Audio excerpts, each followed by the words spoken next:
C'est une école étrange. Elle n'accepte que des élèves rebelles. Tous les élèves ici ont la même coiffure. Elles ont toutes le même sourire. Lucie est une adolescente. Sa rébellion a poussé ses parents à l'envoyer ici. Mais cette fille semble différente des autres. Bien sûr, les règles de l'école sont bizarres. Personne n'a le droit d'écouter de la musique. Tout le monde doit se lever à 5 h du matin. Le lendemain, la directrice dit à Lucie qu'elle aura une nouvelle coiffure demain. Puis le coiffeur prend les mesures de sa tête et lui demande son âge. Lucie trouve le comportement de l'école absurde. La nuit, après que ses camarades de chambre se soient endormis, elle se prépare à s'échapper discrètement. Mais la surveillance est stricte. Elle ne peut absolument pas s'échapper d'ici. À ce moment, Marie l'interpelle par derrière. Lucie est curieuse de savoir qui elle est. Marie lui dit simplement de partir rapidement. Ensuite, Lucie se rend dans le dortoir de Marie. Marie dit à Lucie: je ne ferai pas quelque chose d'aussi stupide, car il est impossible de sortir d'ici. Mais Lucie ne croit pas ce que dit Marie. Marie lui demande si elle connaît le processus de coupe de cheveux et de lavage de cerveau. Ensuite, elles arrivent dans une étrange pièce par les conduits d'aération. À l'intérieur, une étudiante se fait couper les cheveux. La directrice la rassure en lui disant de ne pas être nerveuse, qu'elle aimera bientôt sa nouvelle coiffure. Après ces mots, la fille est placée sous une étrange machine.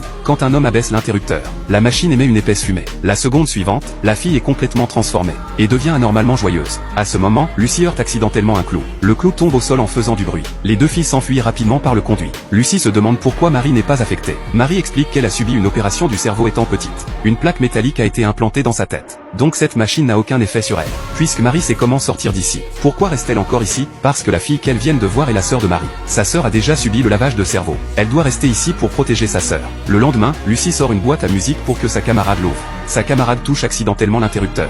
Après avoir écouté la musique, elle ressent une violente douleur à la tête, mais retrouve ensuite son état normal. Lucie comprend alors pourquoi l'école interdit la musique. Elle raconte immédiatement tout à sa camarade de chambre. Le lendemain, Lucie se rend au bureau de la directrice. Elle lui dit qu'elle connaît le secret de l'établissement, que c'était elle qui espionnait dans la pièce hier. Cela met la directrice en colère. La directrice emmène alors Lucie hors du bureau, jusqu'au terrain de sport. Lucie fait un geste vers le ciel. Sa camarade, déjà dans le bureau de la directrice, reçoit le signal. Elle dirige alors la boîte à musique vers le haut-parleur. La musique résonne aussitôt dans tous les coins de l'école, et toutes les élèves retrouvent leur état normal.